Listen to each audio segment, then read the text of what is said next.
دیکھیے بغیر وضو کے نہ ہی کسی قسم کا سجدہ کرنا جائز ہے اور نہ ہی کوئی نماز جائز ہے۔ سجدہ چاہے سجدہ شکر ہو، چاہے سجدہ تلاوت ہو، چاہے سجدہ سہو ہو یا پھر سجدہ تعظیمی، کسی قسم کا سجدہ کرنا یہ بغیر وضو کے جائز نہیں ہے۔ یہ ہمارے جو کرکٹ ٹیم کے کھلاڑی سنچری مکمل کرنے پر یا 5 وکٹس لینے پر سجدہ شکر ادا کرتے ہیں، تو اس سجدہ شکر کی شرعی حیثیت کیا ہے یہ میں آپ کے سامنے عرض کرنا چاہتا ہوں، لیکن اس سے پہلے آپ ایک عبرت آمیز اور نصیحت آموز روایت آپ سماعت فرمائیں، اور ایک ایسی روایت کہ جو انسان کے بالوں کو کھڑا کرنے والی روایت ہے اور انسان کے رونگٹے کھڑے ہو جاتے ہیں اس روایت کو سن کر۔ اور روایت بھی مستند ہے، ابن ابی شیبہ کی روایت ہے، عبداللہ ابن مسعود رضی اللہ تعالی عنہ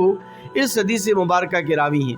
وہ فرماتے ہیں کہ ایک شخص کا انتقال ہوا، بڑا متقی، بڑا پرہیزگار، بڑا اطاعت گزار تھا۔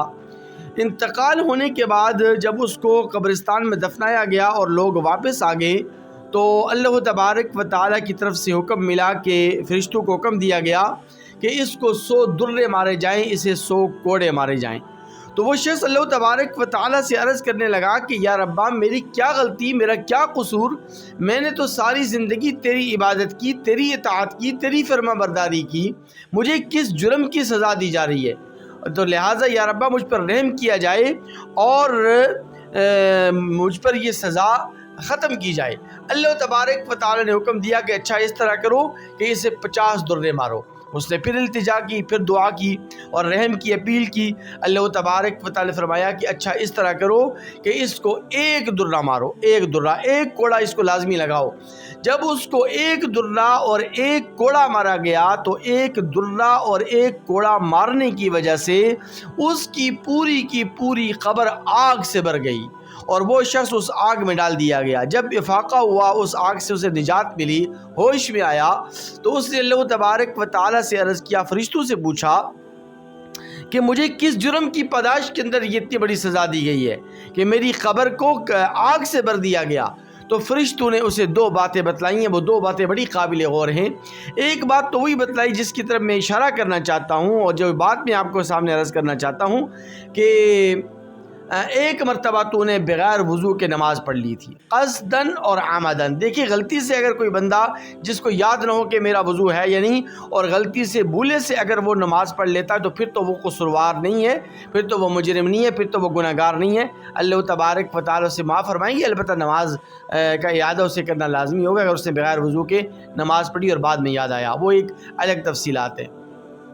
لیکن اگر کوئی شخص قصدن اور عمدن جان بوجھ کر اسے معلوم ہے کہ میرا وضو ٹوٹ چکا ہے اور پھر بھی وہ نماز پڑھتا ہے اور نماز کے اندر سجدہ ادا کرتا ہے تو وہ شخص گناہگار ہے، سیاہ کار ہے اور اللہ تبارک و تعالیٰ کا مجرم ہے، اور اللہ تبارک و تعالیٰ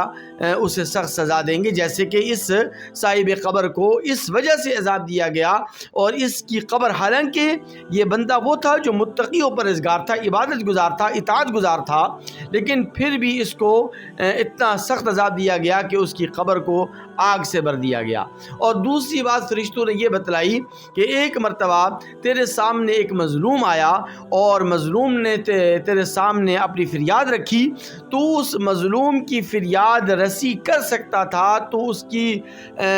جو ضرورت ہے وہ پوری کر سکتا تھا، لیکن باوجود قدرت کے، باوجود طاقت و قوت اور استطاعت کے تو نے اس کی مدد نہیں کی، تو اس وجہ سے اللہ تبارک و تعالیٰ نے تجھے اس عذاب قبر کے اندر مبتلا کیا۔ تو لہٰذا ہمارے جو یہ کرکٹ ٹیم کے کھلاڑی، مسلمان کھلاڑی سجدہ شکر ادا کرتے ہیں، فٹ بال کے کھلاڑی، ہاکی کے کھلاڑی یا کسی بھی قسم کے کھیل کے میدان کے کھلاڑی ہیں، جب وہ کارکردگی کی بنیاد پر یا کسی اچھے پوائنٹ کی بنیاد پر جب وہ سجدہ شکر ادا کرتے ہیں تو اس وقت ان کا باوضو ہونا لازمی ہے۔ ہاں اگر وہ باوضو ہیں اور باوضو اگر سجدہ کرتے تو پھر تو کوئی حرج نہیں ہے، پھر کوئی تو قباحت نہیں ہے، لیکن اگر بغیر وضو کے وہ سجدہ کریں گے تو وہ اس روایت کو سامنے رکھیں اور اس روایت کی روشنی میں وہ اس بات کا اہتمام کریں کہ اگر انہیں سجدہ شکر ادا کرنا ہے تو باوضو ہو کر سجدہ شکر ادا کریں، اگر ان کا وضو نہیں ہے تو پھر وہ سجدہ شکر ادا نہ کریں، اس لیے کہ اس سے بندہ گناہگار ہوتا ہے اور اللہ تبارک و تعالیٰ کا مجرم بنتا ہے۔